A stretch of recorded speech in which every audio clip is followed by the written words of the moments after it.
Lockdown வந்து first நம்ம March மாசத்துல இருந்து ஸ்டார்ட் பண்ணிட்டாங்க. ஸோ இது வந்து ஒரு ப்ரோஆக்டிவ் ஸ்டெப்னு சொல்லலாம். பட் அந்த டைமிங் ஆஃப் லாக்டவுன் வந்து எல்லாருமே கொஸ்டின் பண்றாங்க, இது கரெக்டான டைமா இல்லையா அப்படின்னு. ஆனா வந்து இந்தியா வந்து ப்ரோஆக்டிவா அப்ரோச் பண்ணிருக்காங்க இதை. பட் என்ன பிரச்சனைனா இப்போ இந்த ஸ்ப்ரெட்டிங் ரேட் எப்படி போயிட்டு இருக்கு அப்படிங்கிறது வந்து ரொம்ப கிரிட்டிக்கலான சுச்சுவேஷன் இதுல இருக்கோம் நம்ம. இப்போ லாக்டவுன் ஓப்பன் ஆயிடுச்சு, ஆனா வந்து இப்போ இந்த ஸ்ப்ரெட் வந்து இன்னும் ஃபுல்லா கண்ட்ரோல் ஆகல.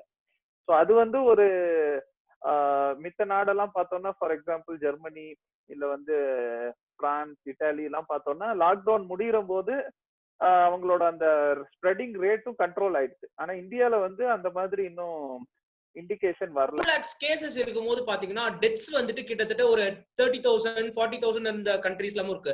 இட்டாலியில வந்துட்டு 2 lakhs கேசஸ் இருக்கும்போது the death rate was high. நமக்கு வந்து பாத்தீங்கன்னா ஒரு 2 lakhs கேஸ் இருக்கும்போது நியர்லி 50% வந்துட்டு ஒரு ரெக்கவரி ரேட் நல்லா இருக்கிறத வந்து நம்ம வந்து பார்க்க முடியுது. இன்னைக்கு வந்து 2,30,000 கேசஸ் இருந்தாலும் அதுல வந்து கிட்டத்தட்ட பாத்தீங்கன்னா ஒரு 1,10,000 கேசஸ் வந்து ஒரு ரெக்கவர்டு நிலைமையில இருக்கிறது வந்து பார்க்க முடியுது. சோ இது வந்துட்டு இப்போ லாக்டவுன் இல்லனா இது வந்துட்டு ஒரு பாசிபிளா இருந்திருக்குமா? பிகாஸ் வந்துட்டு லாக்டவுன் இருந்தா அந்த ஐ மீன் லாக்டவுன் இல்லனா இந்த ஸ்ப்ரெட் வந்துட்டு மேசிவா இருந்திருக்கும், டெத்ஸ் வந்துட்டு நிறைய இருந்திருக்கும் அப்படின்னு வந்துட்டு ஒரு பேச்சு அடிபடுது. வணக்கம் அன்பு நண்பர்களே. இந்த கொரோனாவால உலகம் முழுவதும் ஸ்தம்பித்து போயிருக்கிறது. சோ இன்னைக்கு நம்மளோட சிறப்பு விருந்தினரா வந்திருக்கிறவர் திரு சுப்பிரமணியன் வாசுதேவன் அவர்கள், கார்ப்பரேட் அனலிஸ்ட் மற்றும் அரசியல் உடனுக்குடன் நம்மளோட பகிர்ந்துக்க வந்திருக்கிறார். சார் வணக்கம் சார். வணக்கம் தர்மா. சார், இந்த கொரோனானால இப்ப வந்துட்டு பாத்தீங்கன்னா வந்துட்டு உலகமே வந்துட்டு ஒரு ஸ்தம்பித்த நிலையில இருக்கு. சோ இந்த சிச்சுவேஷன் வந்துட்டு இந்தியாவோட பெர்ஃபார்மன்ஸ் எப்படி இருக்கு? உங்களோட கருத்து என்ன சார்? இப்போ நீங்க இந்த கொரோனா சிச்சுவேஷன்ல பாத்தீங்கன்னா மெயினா வந்து ஒவ்வொரு நாடும் வேற வேற முறையில அணுகுறாங்க. ஸோ இந்தியா வந்து ஃபர்ஸ்ட் நம்ம ஸ்டெப் எடுத்தது வந்து லாக்டவுன் வந்து ஃபர்ஸ்ட் நம்ம மார்ச் மாசத்துல இருந்து ஸ்டார்ட் பண்ணிட்டாங்க. ஸோ இது வந்து ஒரு ப்ரோஆக்டிவ் ஸ்டெப்னு சொல்லலாம். பட் அந்த டைமிங் ஆஃப் லாக்டவுன் வந்து எல்லாருமே கொஸ்டின் பண்றாங்க, இது கரெக்டான டைமா இல்லையா அப்படின்னு. ஆனா வந்து இந்தியா வந்து ப்ரோஆக்டிவா அப்ரோச் பண்ணிருக்காங்க இதை.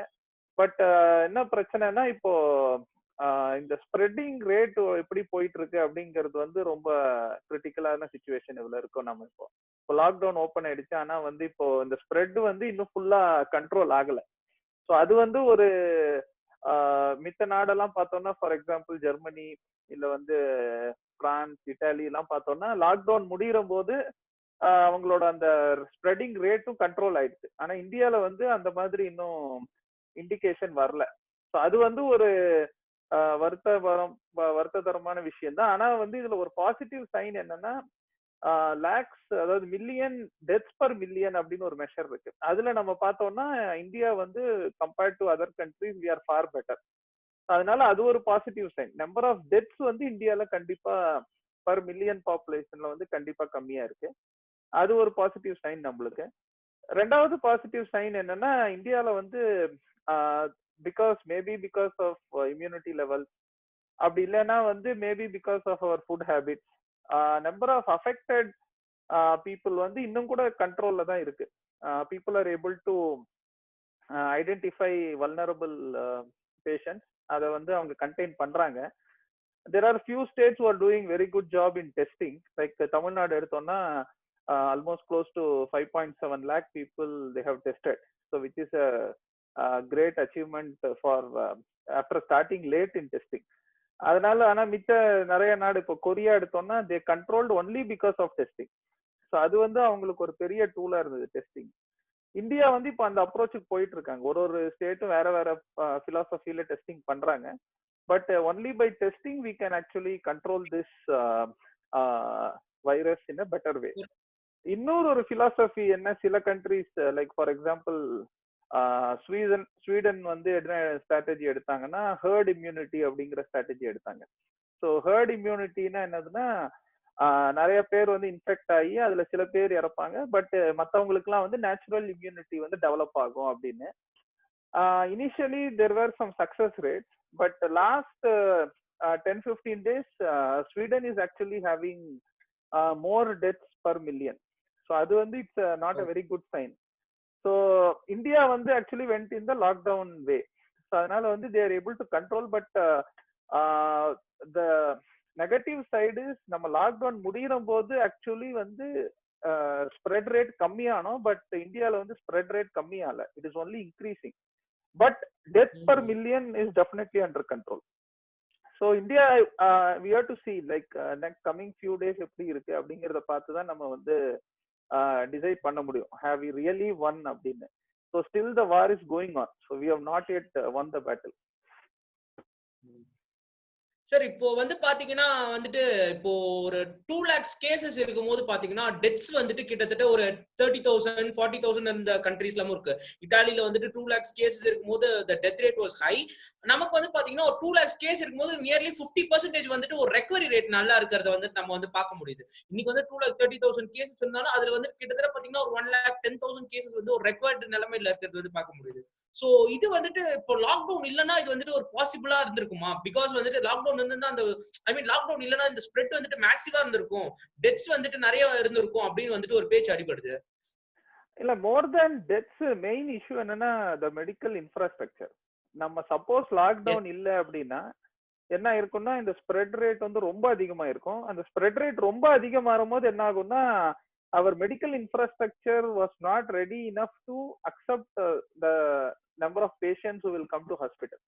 So அந்த இடத்துல வந்து we would have had a huge issue. So even now if you take place like Mumbai, அங்க வந்து people who are going into hospital rate is very high still. They are not able to manage actually. அதனால நிறைய private ஹாஸ்பிட்டல்லாம் வந்து அவங்க வந்து they are reserving some beds for all COVID cases. So இந்த step நம்ம இப்ப எப்படி நம்ம ப்ரிப்பேர்ட்னஸ் இருக்கோமோ அந்த மாதிரி முன்னாடி இருந்திருக்காது.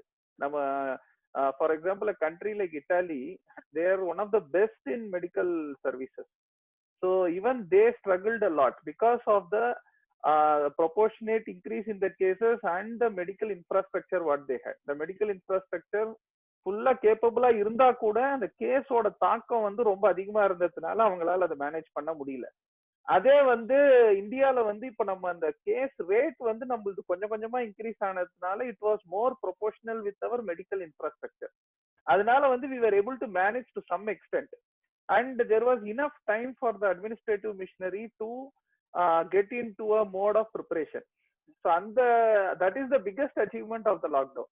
Actually our medical infrastructure also got much more prepared and இவங்க இந்த time of increase peak of the இது இன்னும் வரல நம்மளுக்கு.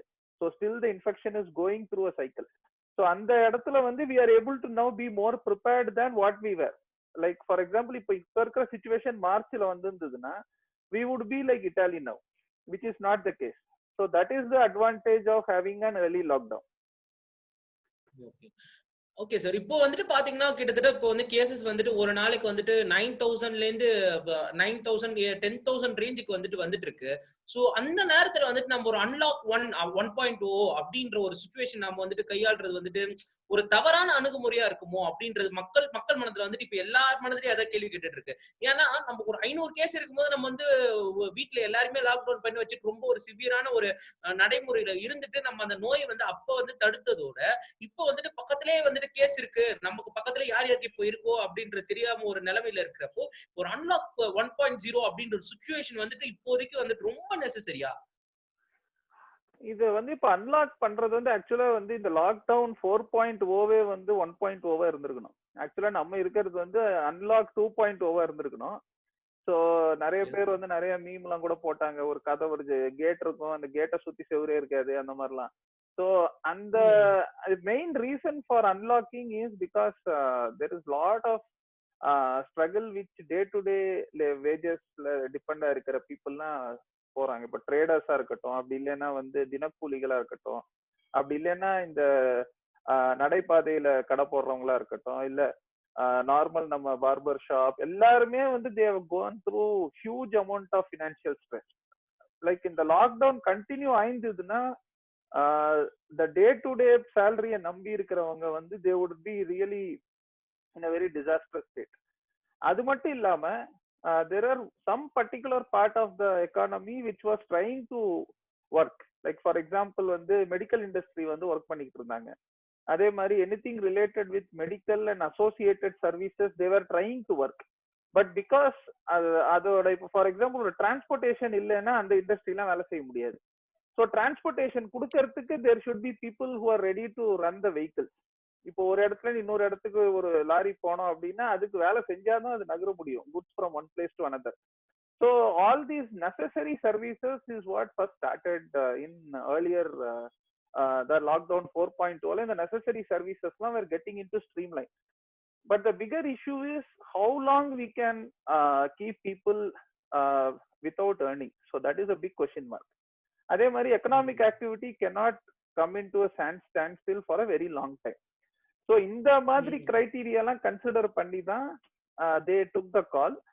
And why this decision can be questioned from all the fronts, from the good side and also the bad side. But இந்த decision எடுக்கிறதுக்கு main reason என்னன்னா all the statistics and all the data what government has, அது வந்து சில particular districts particular areas தான் focused இருந்தது. இப்போ நம்ம இந்த கொரோனா ஸ்ப்ரெட்டே பார்த்தோம்னா it can be categorized within maximum of 100 districts in India. So அந்த அளவுக்கு வந்து they have really concentrated the activity. இப்போ தமிழ்நாடே எடுத்தா கூட Chennai is the most affected region. So now all the administrative mechanism is focused only on controlling the spread in a city like Chennai. So இந்த மாதிரி focused approach பண்றதுக்கு அவங்க கிட்ட enough data வந்தாச்சு. அதனால வந்து this opening up was essential. இப்போ அதே மாதிரி அடுத்த ஆஸ்பெக்ட் பார்த்தோம்னா அவேர்னஸ் இன் பீப்புள். இப்போ நம்மளுக்கு வந்து முன்னாடியே இவங்க லாக்டவுன் பண்ணாம விட்டுருந்தாங்கன்னா we would not be aware. இப்போ நீங்க எந்த இடத்துக்கு போனாலும் people talk about social distancing, people talk about wearing mask, hand wash பண்றது. ஸோ இந்த மாதிரி விஷயத்தெல்லாம் வந்து they are really aware now. So அந்த அவேர்னஸ் வந்து கிரியேட் பண்ணிருக்காங்க. ஸோ இந்த அவேர்னஸ் வந்து லாக்டவுன் இல்லைன்னா வந்திருக்காது. அதே மாதிரி வந்து there are two vulnerable categories. One is people who are elderly and people who have some ailments like diabetes or high BP. இதெல்லாம் இருக்கிறவங்க வந்து they are vulnerable and they have to be taken care. So அந்த விஷயத்துல வந்து government is very clear and even in general public that awareness is there. So இந்த awarenessலாம் வந்தது வந்து it's an advantage for opening up 1.0. Okay sir. So இப்போ கிட்டத்தட்ட ஒரு நாள் ரெக்கார்ட் ஆகிற இந்த 9,000 10,000 கேசஸ் வந்து பாத்தீங்கன்னா மேஜரான ஒரு 4 சிட்டிஸ்ல இருந்தா வருது. மும்பை, டெல்லி, அப்புறம் குஜராத்ல பாத்தீங்கன்னா அகமதாபாத் அந்த மாதிரி ஒரு ஏரியா, அப்புறம் சென்னை. ஸோ இந்த 4 ஸ்டேட் ஐ மீன் இந்த ஒரு 4 ஹாட்ஸ்பாட்ஸ்ல இருந்து மட்டும் தான் வந்துட்டு கிட்டத்தட்ட வந்துட்டு ஒரு 4,000 to 6,000 கேசஸ் வந்து ரிப்போர்ட் ஆகுது. ஸோ இந்த ஹாட்ஸ்பாட் மட்டும் பர்டிகுலரா வந்துட்டு கவர்மெண்ட் வந்துட்டு ஒரு ஸ்ட்ரிக்டான ஒரு ஆக்ஷன் எடுத்தா நல்லா இருக்குமா, இல்ல எல்லா சோன்ஸுமே ஃபோக்கஸ் பண்ணா நல்லா இருக்குமா? இல்ல டெஃபினெட்லி இந்த ஹாட்ஸ்பாட்ல நம்ம ஃபோக்கஸ் பண்றது தான் வந்து it will be more ideal to control the spread.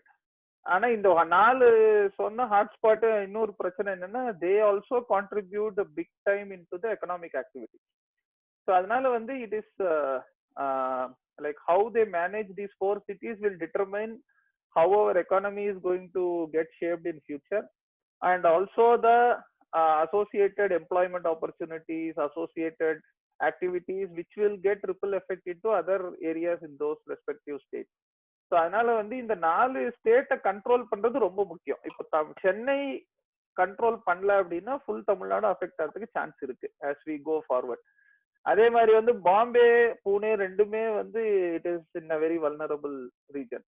அதனால அந்த ரீஜனை கண்ட்ரோல் பண்ணலன்னா மகாராஷ்டிரால வந்து அஃபெக்ட் ஆகிறதுக்கு சான்ஸ் இருக்கு. So considering these aspects, government has definitely increased the administrative mechanism to operate in a much more full-fledged manner in these 4 cities. But இந்த இடத்துல மட்டும்தான் நடக்குதுன்னு சொல்ல முடியாது. There are some pockets, like for example a city like Hyderabad is also affected. But the problem is because of the lower testing levels in Telangana state, we don't know exactly how is the spread happening there. So அதனால வந்து that is an issue which is இந்த மாதிரி ஒரு சிட்டிக்கும் there are some kind of complexities which are involved. But in this kind of a scenario most important வந்து எதுனா டிரான்ஸ்பரண்டா வந்து நிறைய test பண்ணி நிறைய ரிசல்ட், அதாவது நெகட்டிவ் கேசஸ் வந்து தனியா எடுத்துட்டு பாசிட்டிவ் கேசஸ் ஐசோலேட் பண்ணி அதுக்கப்புறம் அவங்களுக்கு ட்ரீட்மெண்ட் கொடுத்தாதான் இதுல இருந்து நம்ம வெளியில வர முடியும். அதனால அந்த ஆஸ்பெக்ட்லாம் இந்த 4 சிட்டிஸும் நல்லா பண்றாங்க. So more you test the more problems will come. So இது எப்படின்னா Yes. போலீஸ் ஸ்டேஷன்ல வந்து கேஸே ஃபைல் பண்ணாம நாங்க நல்லா வேலை செய்யறோம் அப்படின்னு சொல்ற மாதிரி ஒரு இது. அதனால வந்து குற்றம் கம்மியாகாது. நீங்க குற்றத்தை ஃபைல் பண்ணாதான் வந்து குற்றத்தை தடுக்க முடியும். அதனால அந்த உதாரணத்தை எடுத்தோம்னா நீங்க நிறைய கேஸ் டெஸ்ட் பண்ணி அதுல இருந்து எவ்வளவு பாசிட்டிவா வருதுங்கிறத பார்த்து அப்புறமா அதை வந்து நம்ம கண்ட்ரோல் பண்ணோம். அதனாலதான் வந்து தமிழ்நாட்டுல பார்த்தோம்னா death rate is very low because they're able to detect faster and they are able to give treatment much earlier rather than going for a treatment at the end of the disease. So on the aspect of the testing will help. Sir இப்போ நீங்க அந்த testing perspective பத்தி பேசும்போது தான் வந்துட்டு ஒரு கேள்வி எழுது. என்னன்னு பாத்தீங்கன்னா இப்போ ஒரு கேரளாவா இருக்கட்டும் இல்ல ஒரு நீங்க சொல்ற மாதிரி தெலுங்கானாவா இருக்கட்டும், தெலுங்கானா கிட்டத்தட்ட பாத்தீங்கன்னா ஒரு 12,000 மோர் தென் அதுக்கு கம்மியா தான் வந்து டெஸ்டிங்கே பண்ணிருக்காங்க. கேரளாவுக்கு கிட்டத்தட்ட பாத்தீங்கன்னா ஒரு 60,000 70,000 டெஸ்ட் தான் வந்து பண்ணிருக்காங்க.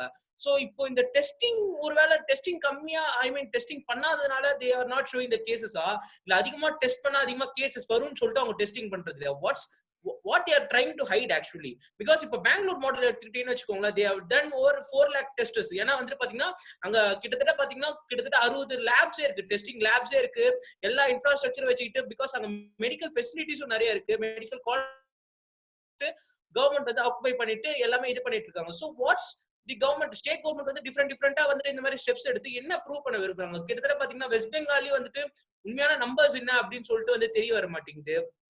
சில ஸ்டேட்ஸ் வந்துட்டு ஒருவேளை டெஸ்டிங் பண்ணா வந்துட்டு நம்பர்ஸ் அதிகமா இருக்குமோ அப்படின்னு சொல்லிட்டே டெஸ்டிங் பண்ணாம இருக்காங்களா?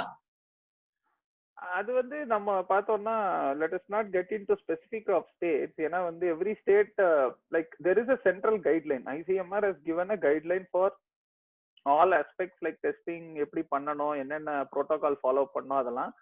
And those are the thing which are mandatory and there are some states who have gone few steps ahead. Like Tamil Nadu la வந்து they have done much more testing. Like similarly Maharashtra are doing more testing because they know that unless they control the spread they will not be able to control the disease. States like Kerala na என்ன பண்ணிருக்காங்கன்னா proactively they did this controlling much earlier. So அதனால வந்து they may whatever figures they are saying may be right also, we don't know exactly that. State like Telangana, though they have capability to do the testing, they are not doing the testing.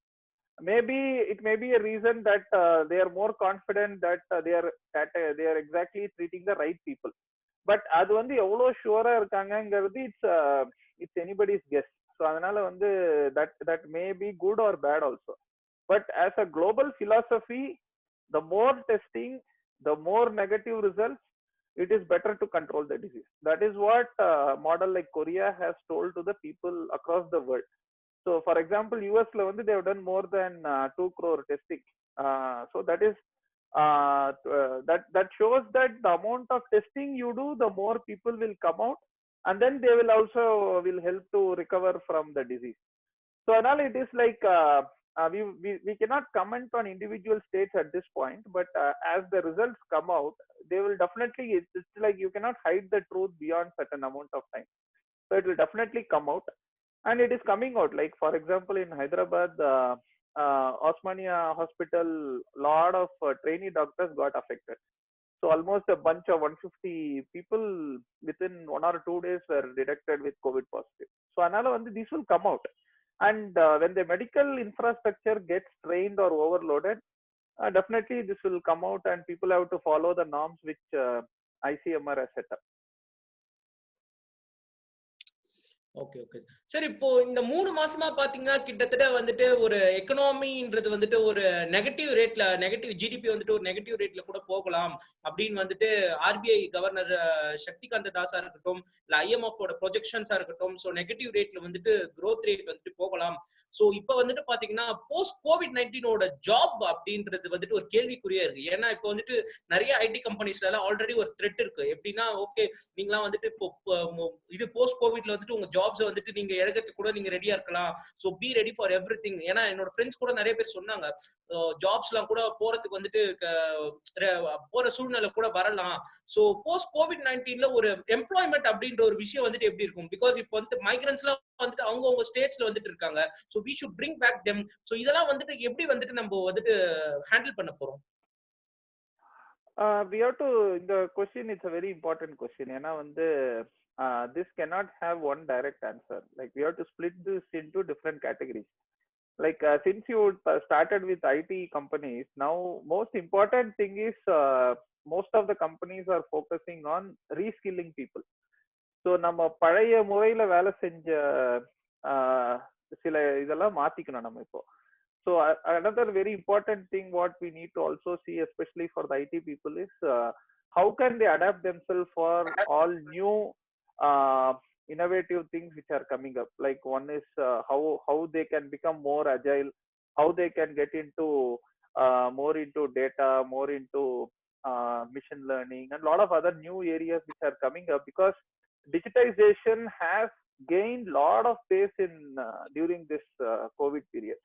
நம்ம வந்து இப்போ முன்னாடி எல்லாம் பார்த்தோம்னா, like a simple example is any stock market trading, people used to be only 75-80% online. There still was 20% which was not online, but now almost all transactions are online. So that pace of digitization has happened because of this COVID situation. And digitization gives its own advantages and disadvantages. It will definitely put some people at risk of job. அதே மாதிரி வந்து சில people வந்து they will get opportunities to work.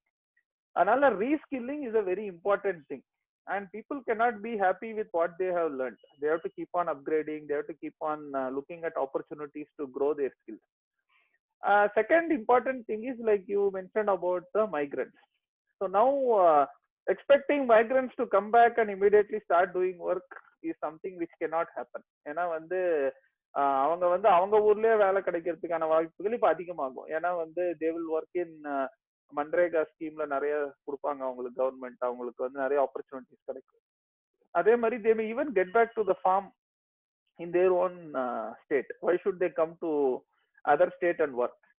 So இந்த opportunity வந்து நம்ம ஒரு own ஸ்டேட்ல இருக்கிற labour community can use to their advantage. They need not wait for migrants to come. There can be people within the state who can work for their own state. So instead of waiting for migrants to come. And also this will also create a new kind of job opportunities for people who are ready to do things in a new way. Like for example agriculture நிறைய focus வரதுக்கு வாய்ப்புகள் இருக்கு. அதே மாதிரி இன்னொரு ஒரு பெரிய opportunity வந்து எஸ்பெஷலி இந்த ஸ்டார்ட்அப்ஸ்லாம் வந்து they will be focusing more on things where they can make a bigger impact. So அந்த ஆப்பர்ச்சுனிட்டிஸ்லாம் இன்னும் நிறைய ஓப்பன் அப் ஆகும். And fourth very important thing is like a traditional way of working, like government office மாதிரி வேலைக்கு போயிட்டு return வந்த மாதிரி வேலை செய்யற காலம் வந்து முடிஞ்சிருச்சு இப்போ. So we have to be more on understanding things in a much more depth, and also trying to focus on broader aspects rather than just doing இன்னைக்கு என்ன வேலை செய்யலாம் நாளைக்கு என்ன வேலை செய்யலாம்னு செய்யாம இதுக்கு மேல இதை தாண்டி நம்மளால என்ன செய்ய முடியும் அப்படிங்கறத யோசிச்சு வேலை செய்யணும் எல்லாரும். ஸோ அந்த மாதிரி இருக்கிறவங்களுக்கு ஜாப் லாஸ் வந்து it will not make a big impact. So இப்ப பாத்தீங்கன்னா இப்போ அடுத்தது நம்ம இந்தியாவை தவிர்த்து நம்மள சுத்தி இருக்கிறவங்க வந்துட்டு நமக்கு இப்போ ஒரு ரீசெண்டா வந்துட்டு நமக்கு ஒரு பிரச்சனை கிரியேட் பண்ற மாதிரி ஒரு சுச்சுவேஷன் இருக்கு. சோ உங்களுக்கு தெரிய வரும் நான் யாரை பத்தி பேச வரேன்னு சொல்லிட்டு. சைனா வந்து பாத்தீங்கன்னா ஈஸ்டர்ன் லடாக் பகுதியில வந்துட்டு இப்போ அவங்களோட ட்ரூப்ஸ் வந்து நிறுத்தி நம்ம இந்தியன் ஆர்மி இங்க இருந்து அங்க போகிட்டு so what they are trying to chase because இதே மாதிரி வந்துட்டு 2017 வந்துட்டு டோக்லாம் ஸ்டாண்ட் ஆஃப் அப்படின்னு வந்துட்டு பூட்டான்ல வந்துட்டு ஒரு பிரச்சனை நடந்தது. அப்போ வந்துட்டு இந்தியா வந்துட்டு ஆயுதம் ஏந்தாம நம்ம வந்துட்டு எப்படி சொல்றது ஒரு பேச்சுவார்த்தை மூலமா ஒரு சுமூகமா நம்ம வந்துட்டு நம்மளும் ஒரு ஸ்டாண்ட் ஆஃப் கொடுத்து நம்ம வந்துட்டு அவங்களை வழி அனுப்பி வச்சோம். ஒரு சுமூகமா முடிஞ்சதுன்னு சொல்லலாம் அதை வந்துட்டு.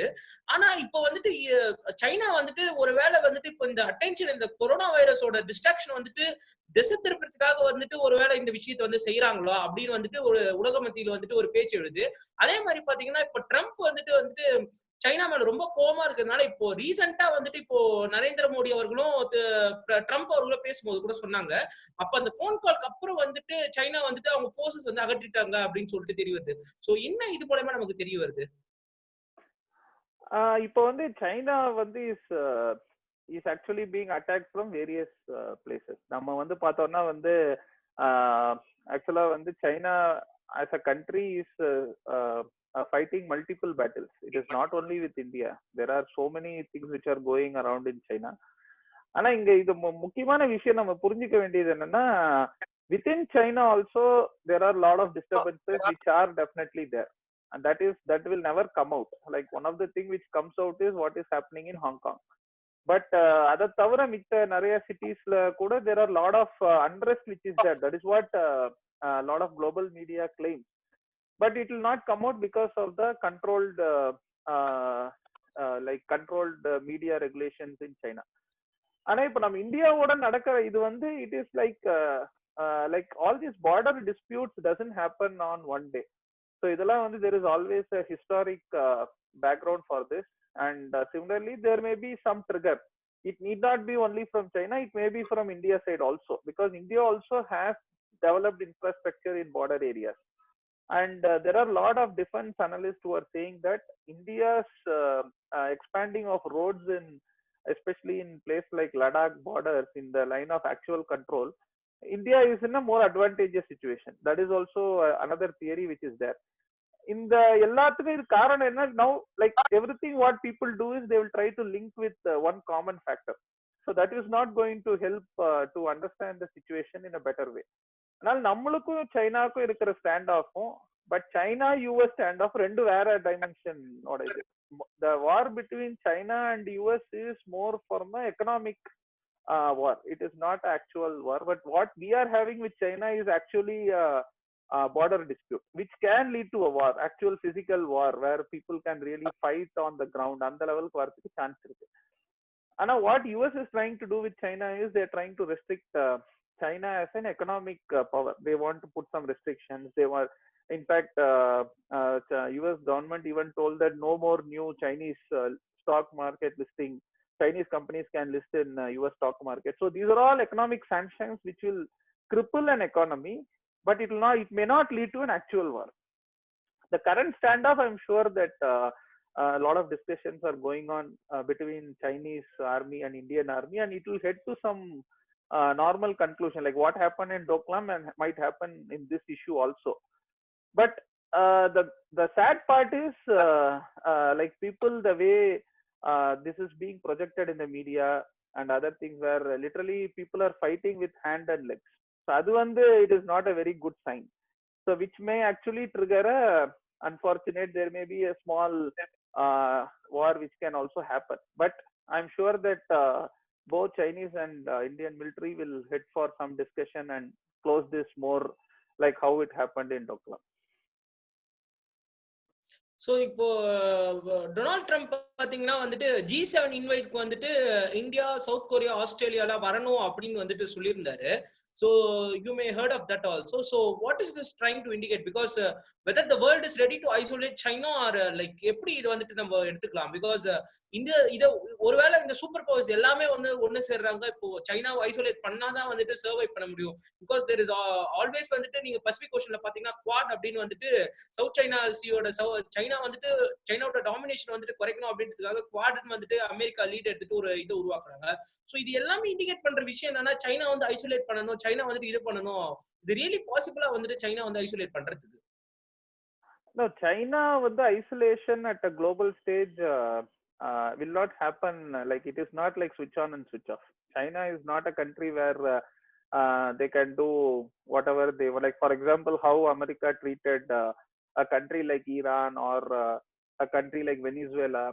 அந்த மாதிரி வந்து சைனா வந்து பண்ண முடியுமானா முடியாது. ஏன்னா America is also dependent on China, and there are a lot of American investments which is in China. So it is like it may be inconvenient marriage, but it cannot be divorced very easily.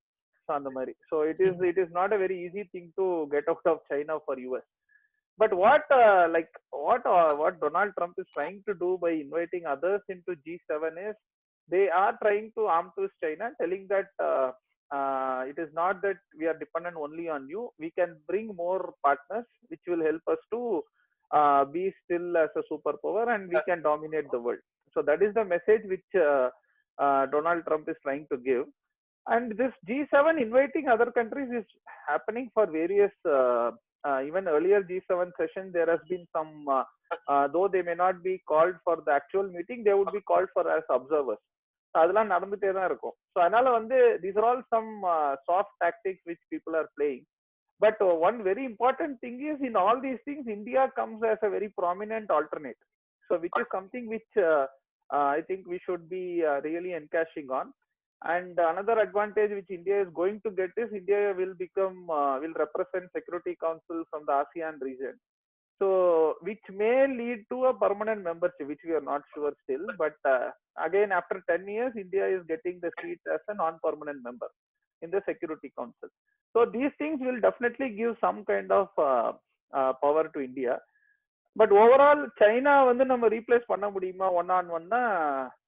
It is still a very long way off. So we still, countries are not ready. And also China as a country is not as weaker as what we think from sitting here. They are also very strong in infrastructure. They have very good clout across the globe. It is not that China is also sitting idle. They are also doing things which we don't know. Yes, sir. So நீங்க சொன்ன மாதிரி அதுக்கு வந்துட்டு காலம் தான் பதில் சொல்லும் அப்படின்ற ஒரு இதை நம்ம எடுத்துக்கிறோம். So apart from this COVID-19 China issues பாத்தீங்கன்னா, நம்ம ஊர்ல வந்துட்டு இப்போ லோக்கஸ்ட் அட்டாக் வந்துட்டு நார்த் இந்தியால வந்துட்டு ஒரு பெரிய ஒரு சர்ச்சை கிளப்பி இருக்கு. ஸோ அக்ரிகல்ச்சர்ஸ்லாம் வந்துட்டு அவங்க நிலத்தை இழந்துட்டு நிக்கிறது வந்துட்டு ஒரு பெரிய ஒரு பிரச்சனையா வந்துட்டு இருக்கு. So what was the cause of this locust attack? இது வந்துட்டு எப்பயுமே நடக்கிறதானா, இல்ல இப்போ திடீர்னு வந்துட்டு இப்போ யாராவது இப்போ சில பேர் வந்துட்டு so Pakistan is behind that அப்படி இப்படின்னு சொல்லிட்டு சொல்றாங்க, டைவர்ட் பண்ணி விட்டாங்க அப்படி இப்படின்னு சொல்லிட்டு சொல்றாங்க. So what's behind this locust attack? இல்ல, Pakistan definitely is not the reason. It is because of various things. Okay, Like this locusts have all started from Red Sea. It is much beyond Pakistan and much beyond, even I think somewhere close to Turkey. அங்கேருந்து வருது இது. So it is not, the locust mainly comes because of the climate change which are there. And most of the times it doesn't come into India because it either completes it dies across Iran, Pakistan, அங்கே முடிஞ்சிரும் அவங்களோட journey. But because of some favorable climatic situations, and also India has gone through great harvest in last two seasons. Both the Kharif and Rabi has been great harvesting. So maybe because of that, the favorable situation, it has further extended the journey. So but this locust attack always happens. It is not that, but it has become bigger now because it has crossed the earlier boundaries, and it is across India. It is going on, and these are all because of various reasons. It is not only you cannot put one specific reason for this. It may be due to the climate change, maybe due to favorable weather, maybe due to we were not ready for controlling it earlier. So adu kuda irukkalam. So those are the reasons which can happen. But I think now in next few days, I think they will pass on further. Like they will move to, already they are coming to the eastern side, and then they will move out of India, and then they may cross Bangladesh and further go there. But it will not be, intensity may reduce as they move forward. Okay okay okay sir. So இப்போ இந்த COVID-19க்கு அப்புறம் வந்துட்டு பாத்தீங்கன்னா, so நிறைய countries வந்துட்டு China மேல அதிருப்தியா இருக்கிறதுனால வந்துட்டு சில கம்பெனிஸ், இப்போ சவுத் கொரியன் கம்பெனிஸ் இல்ல ஒரு ஜாப்பனீஸ் பேஸ்ட் ஃபர்ம்ஸ் எல்லாம் வந்துட்டு இந்தியாவுக்கு மூவ் ஆகிற ஒரு சில லெட்டர்ஸ் கூட பார்த்தோம், சில அறிக்கைகள் கூட பார்த்தோம். சிலர் வந்துட்டு நாங்க இந்தியாவில வந்து இன்வெஸ்ட்மெண்ட் பண்ண தயார்னு கூட பார்த்தோம். ஸோ அப்படி ஒரு சுச்சுவேஷன் இருக்கும்போது வைசாக்ல வந்துட்டு ஒரு கேஸ் லீக் நடந்தது. ஸோ அன்னைக்கு வந்துட்டு தொடர்ந்து வந்துட்டு ஒரு நிறைய சர்ச்சைக்குள்ள விஷயங்கள்லாம் நடந்துட்டு இருக்கும்போது, ஸோ இதுக்கு பின்னாடி யாராவது இருக்கிறாங்களா அப்படின்ற ஒரு கேள்வி நம்ம மனசுக்குள்ள எழுது. So what's all behind this? No, definitely there will be a lot of companies who are ready to come to India, but the problem is how well India is ready to accept those investments. அதுதான் main question. Like for example, ஒரு simple example எடுத்தோம்னா, Samsung வந்து இந்தியால வந்து they started the local manufacturing, and then they started manufacturing mobiles, consumer appliance, everything. But Samsung started in Vietnam after India. But now Samsung in Vietnam is almost 5 times bigger than Samsung in India, and also they contribute to close to 10 to 12% of Vietnam GDP. So that is the way, extent to which Vietnam is able to extract whatever Samsung could do. But unfortunately India la andha mari nammalaala expect panna mudiyala. So there are a lot of policy changes which are needed to get into that kind of working. Like mainly there are 2-3 things, like our land reform should be better, our labor reform should be suitable for these companies, and there should be the infrastructure overall what they get, like right from electricity, land, and the quality of infrastructure they get to put up the plant. So இதெல்லாம் favorable இருந்தா தான் இதெல்லாம் நம்ம இருக்க முடியும். But definitely this is a great opportunity for India to attract some investment. Coming to that Vizag incident, அது வந்து just because the plant was owned by LG Polymer doesn't mean that there is some conspiracy. For example, the gas which got leaked, it is called styrene, which is what they call as very pungent. Pungent na it will be very irritating, and it can be more corrosive when it goes into the bread. அதனால வந்து அந்த gas leak வந்து most probably would have happened because of improper maintenance, or because the plant was shut down and they were trying to start back the plant. அதனால வந்து நடந்திருக்கலாம். That is the reason which I don't think there should be any conspiracy behind this. If there is a conspiracy, these are all very small things to cripple a country's investment. So இதனால வந்து the broader view of India, will it come down? It will not come down. So definitely, if we are ready for accepting the investments, people will definitely put in money, and there are a lot of Japanese companies who are ready to do that. So நம்ம நிகழ்ச்சியோட நிறைய பகுதிக்கு வந்துடலாம்.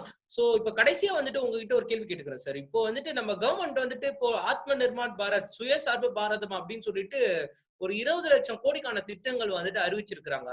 So is this enough for the citizens, I mean migrant laborers? So they have covered all the sections, street vendors la ஆரம்பிச்சு, farmers la ஆரம்பிச்சு, banks la ஆரம்பிச்சு, so EMI கட்டறவங்களுக்கும் இது கொடுத்து, so street vendors க்கு, so எல்லா types of peoples, எல்லா sections of peoples வந்து cover பண்ணிருக்காங்க. So what is, I mean உங்களோட இதுக்கு அப்புறம் வந்துட்டு எங்க வந்துட்டு நம்ம வந்துட்டு மணி வந்து இன்ஃபியூஸ் பண்ணலாம்? So what further the government can take steps? Like in the Atmanirbhar Bharat announcementல வந்து மெயினா அவங்க வந்து they targeted all the lower strata of the economy, like right from the migrant labor in the labor category. அதே மாதிரி வந்து workforceல வந்து labor category are considered at the bottom of the pyramid, so they have ensured that they are taken care of. அதே மாதிரி வந்து trader categoryல பார்த்தோம்னா நம்ம வந்து இந்த street vendors at the lower end of the chain, so they have covered that. அதே மாதிரி industry sideல பார்த்தோம்னா like MSMEs are the lower end of the value chain, so they have covered that. So now all these results will come gradually, it will not come immediately. So now for the bigger impact, I think government has to do some like as I earlier said, the labor and land, these are the two reforms which are very very important for India to attract bigger industry investments. Adu vandhuthuna, then I think the bigger industries will come, so which will give a top down approach. இப்ப நம்ம பண்ணிருக்கிறது வந்து we have made the foundation or the bottom of the pyramid more stronger. So once we have further reforms, especially land and labor, there will be a lot of big investments which will come, which will help us to take the advantage of the strength which we have built in the bottom. Okay sir. So thank you so much sir for spending your valuable time with us. So ரொம்ப நன்றி. So இனிமேட்டு நம்ம வந்து ஃபியூச்சர்ல இந்த மாதிரி வந்துட்டு எல்லா டிஸ்கஷன்ஸ் எடுத்து பண்ணுவோம். So thank you so much sir for your time. Thank you Dharma. Thanks. Thank you sir.